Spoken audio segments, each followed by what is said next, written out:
Hello friend, maths के इस channel maths wizard में आप सभी का स्वागत है। आज मैं कंपाउंड इंटरेस्ट के कुछ एक्स्ट्रा टाइप के क्वेश्चंस लेके आई हूँ जो मोस्टली दर से रिलेटेड हैं। दर वाले क्वेश्चन 2 वर्ष 3 वर्ष या 3 वर्ष 4 वर्ष या 4 वर्ष 5 वर्ष, मतलब कंटिन्यूस सीरीज में अगर 2 सिक्वेंशियल ईयर दिए गए हों तो उसके शॉर्ट ट्रिक दूंगी। इसके लिए जो फॉर्मूला यूज़ होता है उसके लिए दोनों मिश्र धनों का अंतर इंटू 100 पूरे का अपॉन पहला मिश्रधन हम यूज करते हैं। अब जैसे पहला क्वेश्चन दिया गया है, कोई धन चक्रवृद्धि ब्याज की दर से 2 वर्ष में 672 रुपीज तथा 3 वर्ष में 714 रुपये हो जाती है। ब्याज की वार्षिक दर ज्ञात कीजिए। अब दर पूछा गया है तो हम यहाँ रेट कैसे निकालेंगे। देखिए फॉर्मूला है हमारा क्या, रेट निकालने का दोनों मिश्र धन का अंतर। अब हम लिखने की प्रोसेस दे रहे हैं जिससे फॉर्मूला याद नहीं करना पड़ेगा। फॉर्मूला तो दे दिया है मैंने, शॉर्ट ट्रिक आपको। जो बड़ी डेटा है वो हम पहले लिखते हैं, 714 हमने लिख दिया ये मिश्र धन, और जो बाद छोटी डेटा उसको हम बाद में लिखते हैं। 672 छोटी डेटा हो गई यहाँ पर। जो बाद में लिखते हैं वो डेटा हम नीचे लिखते हैं। तो फॉर्मूला हमारा क्या बन गया यहाँ पर, दोनों मिश्र धनों का अंतर अपॉन पहला मिश्रधन, ये हमने पहला ही मिश्रधन लिखा है, और इंटू रेट जब निकालते हैं या क्वेश्चन में दिया गया है तो इंटू 100 होता है। अब देखिए इसका डिफरेंस कितना मिल रहा है हमें यहाँ पर, 42 इंटू 100 अपॉन 672। जब हम इसको क्रॉस करेंगे तो जो हमारा आंसर आएगा that is 6 then 1/4%। Next question देखिए, नेक्स्ट में लिखा है एक धनराशि चक्रवृद्धि ब्याज पर 3 वर्ष में 800 रुपये तथा 4 वर्ष में 840 रुपये हो जाती है। ब्याज की वार्षिक दर ज्ञात कीजिए। अब देखिए क्वेश्चन नंबर 2 में फिर से रेट ऑफ इंटरेस्ट पूछा गया है। रेट पूछा गया, वही फॉर्मूला हम यूज करेंगे।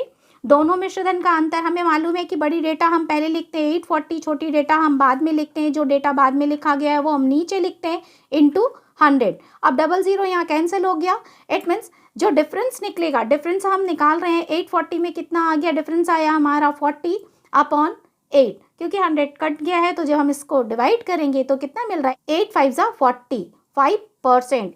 नेक्स्ट क्वेश्चन देखते हैं। नेक्स्ट क्वेश्चन भी सेम टाइप का है। कोई धन चक्रवृद्धि ब्याज पर दिया गया है, वो पहले वर्ष के अंत में 200 रुपये तथा दूसरे वर्ष के अंत में 220 रुपये हो गई। ब्याज की दर ज्ञात कीजिए। अब देखिए फिर से रेट ऑफ इंटरेस्ट पूछा गया है क्वेश्चन में।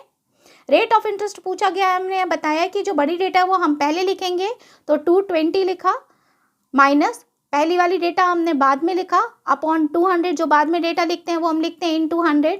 अब यहाँ डिफरेंस कितना आ रहा है, 20 अपॉन 200 इंटू 100। 100 से ये 100 कैंसिल हो गया, 2 से 2 कैंसिल हो गया, तो कितना बच रहा है, दैट इज 10%। इस क्वेश्चन के अकॉर्डिंग जो रेट ऑफ इंटरेस्ट दर निकलेगा दैट इज 10%। नेक्स्ट क्वेश्चन भी सेम टाइप का करते हैं। इसमें लिखा है एक धनराशि चक्रवृद्धि ब्याज की दर से 2 वर्ष में 2420 रुपये तथा 3 वर्ष में 2662 रुपये हो गई। ब्याज की वार्षिक दर ज्ञात कीजिए। अब यहाँ पर देखिए फिर से क्वेश्चन में रेट ऑफ इंटरेस्ट पूछा गया है। जो बड़ी डेटा है वो हम पहले लिखेंगे, 2662 हमने पहले लिखा। जो पहली वाली डेटा है 2420 इसको हमने बाद में लिखा। जो बाद में डेटा लिखा है 2420 इसको हमने नीचे लिखा, और परसेंट निकालना है, इट मीन्स 100। इन दोनों का डिफरेंस कितना आएगा, 242। ये हमने डिफरेंस निकाला 242 इंटू 100 अपॉन 242 0। अब देखिए 242 से कैंसिल हो गया, 0 कैंसिल हो गया। इट मीन्स इस क्वेश्चन के अकॉर्डिंग जो हमारा रेट ऑफ इंटरेस्ट आएगा दैट इज 10%। नेक्स्ट क्वेश्चन देखते हैं। नेक्स्ट में लिखा है 4000 रुपये की राशि 2 वर्षों में एक निश्चित दर से 4840 रुपये हो जाती है। चक्रवृद्धि ब्याज की दर ज्ञात कीजिए। अब देखिए दर पूछा गया है, इसमें क्या क्या दिया गया है, प्रिंसिपल दिया गया 4000 दिया गया है, मिश्रधन अमाउंट दिया गया 4840 रुपये, 2 वर्ष टाइम ड्यूरेशन दिया गया है, कंपाउंड इंटरेस्ट की दर पूछी गई है। तो रेट का फॉर्मूला हमें मालूम है, लेकिन अगर यहाँ पुराने फॉर्मूले से पहले इसको एक्सप्लेन कर रही हूँ, amount equals to principal then 1 + r upon 100 to the power n, ये फॉर्मूला होता है। अमाउंट हमें मालूम है 4840 है, प्रिंसिपल 4000 दिया गया है, रेट ऑफ इंटरेस्ट निकालना है, टाइम ड्यूरेशन 2। अगर डाल के पूरा सॉल्व करेंगे तो कम से कम एक पेज में ये सॉल्व होगा, तो इतना नहीं करना है। अगर मैं फॉर्मूला एक्सप्लेन कर दूं आपको तो ये एक बार में हम लिख सकते हैं रेट निकालने के लिए। अब देखिए यहाँ पर क्या हो गया, ये अमाउंट प्रिंसिपल यहाँ मल्टीप्लाई हो रहा है तो यहाँ इक्वल की तरह के डिवाइड हो गया है। अब ब्रैकेट में बचा 1 + r upon 100 to the power n। अब ये n/1 है तो यहाँ आके पलट के क्या हो जाएगा, यहाँ पर 1/n ये पूरा कैंसिल हो गया, अब क्या बचा है 1 प्लस आर अपॉन 100। तो 1 प्लस को हम हटाएंगे तो यहाँ आ गया -1, फिर ये अपॉन 100, ये पूरे के साथ यदि मल्टीप्लाई हो जाता है 100 तो ये फॉर्मूला किसका बन जाएगा, रेट ऑफ इंटरेस्ट का। अब इसी क्वेश्चन को यदि हम इस वाले से सॉल्व करते हैं तो ओरली सॉल्व होगा, जबकि इससे आप यदि सॉल्व कीजिएगा तो कम से कम एक पेज में वो सॉल्व होगा। इससे करके देखिए, जैसे यहाँ लिखा है 4, अमाउंट दिया है 4840 अपॉन प्रिंसिपल दिया गया है 4000, टाइम ड्यूरेशन 1/2 - 1 इंटू 100। ये हमने बताया, इसको सॉल्व करेंगे आपको मालूम है कि रेट ऑफ इंटरेस्ट मिल जाएगा। अभी हमने इसको बताया है किस टाइप से ये बन रहा है हमारा फॉर्मूला। देखिए ये 0 से 0 कैंसिल हो गया, यदि हम काटना चाहें तो पहले काट लें तो ज़्यादा इजी हो जाएगा।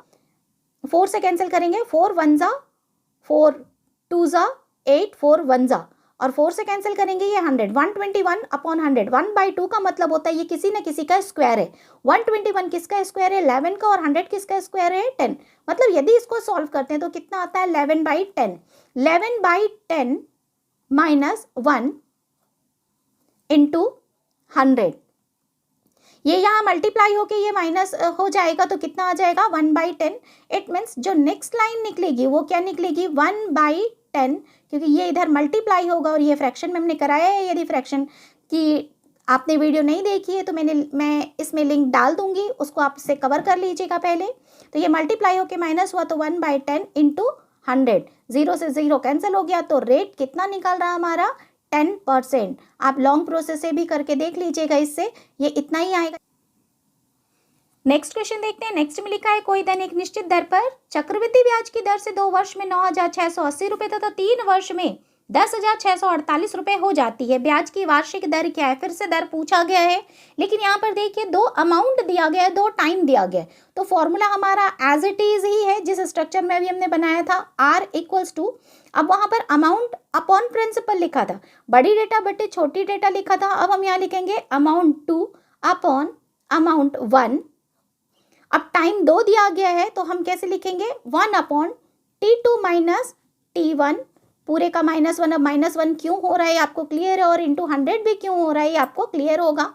अब अमाउंट 2 कितना दिया गया है 10,648 अपॉन 9,680। अब टाइम ड्यूरेशन देखे 2 वर्ष 3 वर्ष दिया गया है, 2 वर्ष 3 वर्ष यदि माइनस कर दे तो ये तो इतना ही रहेगा -1 इंटू 100। अब नेक्स्ट लाइन क्या बनेगा, ये इससे मल्टीप्लाई होकर इसका डिफरेंस निकालेंगे तो इसका जो डिफरेंस आ रहा है दैट इज 968।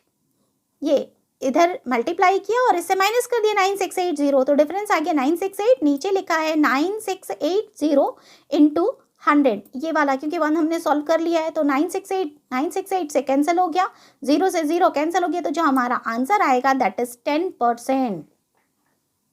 नेक्स्ट क्वेश्चन देखते हैं। नेक्स्ट में लिखा है कोई धन 4 सालों में 8 गुना तथा 7 सालों में 27 गुना हो जाता है, तो चक्रवृद्धि ब्याज की दर ज्ञात कीजिए। अभी जो हमने फॉर्मूला किया था एज इट इज हमें वही यूज करना है, रेट निकालना है। देखिए 2 अमाउंट दिया गया है, 8 गुना और 27 गुना जो दिया गया ये हमारा अमाउंट है, तो हमने बड़ी डेटा ऊपर लिखा 27, छोटी डेटा जो था 8 वो लिख दिया हमने यहाँ पर। अब 7 गुना अब बोला गया 4 सालों में 8 गुना और 7 सालों में 27 गुना, मतलब 4 साल और 7 साल दिया गया, तो 1 अपॉन 7 में से 4 घटा देंगे तो कितना आ गया 3 माइनस 1 इंटू 100। अब सॉल्व कीजिए 1/3, मतलब ये अंदर वाली डेटा किसी न किसी का क्यूब होगा, ये किसका क्यूब है 3 का और ये 2 का क्यूब है, तो ये आ गया 3/2 माइनस 1 इंटू 100। अब एक बार में ओरली इसको सॉल्व करते हैं, ये यहाँ मल्टीप्लाई होके माइनस हुआ तो 1/2 इंटू 100, इट मीन्स जो आंसर आएगा that is 50%। Rate of interest इस क्वेश्चन के अकॉर्डिंग कितना है 50%। नेक्स्ट क्वेश्चन देखिए। नेक्स्ट में लिखा है कितने प्रतिशत चक्रवृद्धि ब्याज की दर से कोई धन 2 सालों में 4 गुना हो जाएगा। आप देखिए 2 साल दिया है, 4 गुना दिया है, एक ही समय दिया गया है और एक ही आपको अमाउंट दिया गया है, तो या तो हम फर्स्ट वाला फॉर्मूला जो यूज किए थे उसके अकॉर्डिंग बना सकते हैं रेट। फर्स्ट वाला फॉर्मूला क्या था हमारा अमाउंट हम डायरेक्ट बैठा दे रहे हैं, यहाँ पर फॉर्मूला नहीं लिख रही हूँ। 4 अपॉन 4 गुना हो जाता है, तो 4 गुना 400 हो सकता है यहाँ पर, तो हमारा प्रिंसिपल कितना एज्यूम किया होगा 100। जब हमने 100 रुपये जमा किया 2 साल बाद 4 गुना हो रहा है, मतलब 100 रुपये जमा करने पर वो 400 रुपये मिलेगा। तो ये अमाउंट हो गया और ये हमारा प्रिंसिपल हो गया। 2 साल में बोला गया है तो 1/2। देखिए 00 कैंसिल हो गया। यदि हम इसको x भी अज्यूम कर लेते कि हमने x रुपये जमा किया तो प्रिंसिपल हमारा x है, तो अमाउंट कितना हो जाएगा 4x। x से x भी कैंसिल हो जाता, तो इसको हम नहीं लिख करके इस टाइप से भी लिख सकते थे। जो अमाउंट दिया गया उसको लिखा हमने, टाइम ड्यूरेशन उसी की प्लेस में लिखा, -1 × 100, मतलब अलग से कोई भी इसमें कैलकुलेशन नहीं करना है। 1/2 लिखा है। 1/2 का मतलब है जो 4 है किसी न किसी का स्क्वायर होगा, किसका है 2 का। 2 - 1 = 1 निकला। 1 × 100 = 100%। इट मीन्स इस क्वेश्चन के अकॉर्डिंग जो रेट ऑफ इंटरेस्ट आएगा दैट इज 100%। नेक्स्ट क्वेश्चन देखते हैं। नेक्स्ट में लिखा है किसी धन पर एक निश्चित दर से 2 वर्षों में साधारण ब्याज 120 रुपये तथा चक्रवृद्धि ब्याज 129 रुपये है। ब्याज की दर क्या है? अब देखिए रेट ऑफ इंटरेस्ट यहाँ पूछा गया है। रेट ऑफ इंटरेस्ट पूछा गया है, इट मीन्स हमें मालूम है बड़ी डेटा हम पहले लिखते हैं, छोटी डेटा बाद में लिखते हैं। तो फॉर्मूला क्या हो जाएगा हमारा CI - SI। जो बाद में डेटा लिखते हैं उसके अकॉर्डिंग हमने लिख दिया SI। ये 2 वर्ष के लिए दिया है, इसको ओनली फॉर 2 ईयर्स कर लीजिएगा। वो 2 हमने यहाँ मल्टीप्लाई कर लिया है और रेट ऑफ इंटरेस्ट निकालते समय × 100 करते हैं।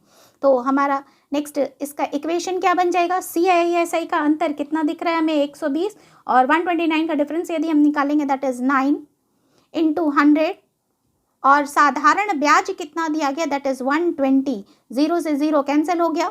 3 3 3 4 2 से हम यदि कैंसिल करते हैं 2 2 से इसको कैंसिल किया 5 3 15%। इस क्वेश्चन के अकॉर्डिंग ये रेट ऑफ इंटरेस्ट जो निकलेगा दैट इज 15%। नेक्स्ट क्वेश्चन देखते हैं। नेक्स्ट में लिखा है कोई धन चक्रवृद्धि ब्याज पर 2 वर्ष में 3600 रुपये तथा 4 वर्षों में 5184 रुपये हो जाता है तो ब्याज की वार्षिक दर ज्ञात कीजिए। अब इस टाइप के यदि क्वेश्चन दिया गया हो तो इसमें जो फॉर्मूला यूज होता है वो इस टाइप का फॉर्मूला यूज होगा 1 + रेट अपॉन 100, समय का अंतर जो समय दिया गया है, डिफरेंस ऑफ टाइम, समय का अंतर इक्वल्स टू चक्रवृद्धि मिश्रधन 2 जो रहेगा वो ऊपर लिखेंगे और चक्रवृद्धि मिश्रधन जो फर्स्ट वाला डेटा रहता है उसको हम नीचे लिखते हैं। तो हो गया A2 / A1, मिश्रधन 2 / मिश्रधन 1। अब क्वेश्चन पढ़ते हैं। क्वेश्चन के अकॉर्डिंग जो दिया गया उस डेटा को हम बैठाते हैं यहाँ पर। अगर क्वेश्चन में देखें तो रेट ऑफ इंटरेस्ट यहाँ पूछा गया है तो ये 1 + R/100 एज इट इज रहेगा। 1 + R/100 ये हमने छोड़ दिया। डिफरेंस जो दिया गया है, डिफरेंस 4 वर्ष 2 वर्ष दिया तो डिफरेंस कितना आया यहाँ पर 2 आया। दूसरा जो मिश्रधन दिया गया है वो है 5184 और जो पहला मिश्रधन दिया गया दैट इज 3600। अब हम इसको यदि सॉल्व करते हैं तो ये पूरा कैंसिल होने के बाद में कितना आ जाएगा यहाँ 36 और ये यहाँ नीचे आ जाएगा 25। ये हम एज इट इज छोड़ देंगे। 1 + R/100 का स्क्वायर इक्वल्स टू 36/25। इसको हम आगे यदि हम सॉल्व करते हैं तो 1 + R/100 ये स्क्वायर होट करके यहाँ अंडर रूट में कन्वर्ट हो जाएगा तो ये क्या आ जाएगा 6/5। जब हम इसके अकॉर्डिंग हम देखें तो ये कैसे टूटेगा, यहाँ पर 1 + 1/5 हम लिख सकते हैं तो 6/5 आ जाएगा। देखिए 5 × 1 = 5 और 1 ऐड कर दिए तो 6/5 आया। तो R की जगह में यहाँ पर कितना आ रहा है 1/5। क्यों? क्योंकि ये 100 भी यहाँ पर है तो ये R/100 की जगह हमने 1/5 ले लिया है। तो 1/5 मतलब 100 का हम 1/5 करेंगे तो रेट ऑफ इंटरेस्ट कितना निकलेगा दैट इज 20%। इस क्वेश्चन के अकॉर्डिंग रेट ऑफ इंटरेस्ट कितना आ गया दैट इज 20%। इसी टाइप का एक क्वेश्चन और दे रही हूँ, इस क्वेश्चन को कीजिएगा और इसके आंसर कमेंट में ज़रूर बताइएगा कि इसके आंसर कितने आ रहे हैं। वीडियो यदि पसंद आई हो तो लाइक कीजिए, सब्सक्राइब कीजिए एंड शेयर करना ना भूलें। Thank you.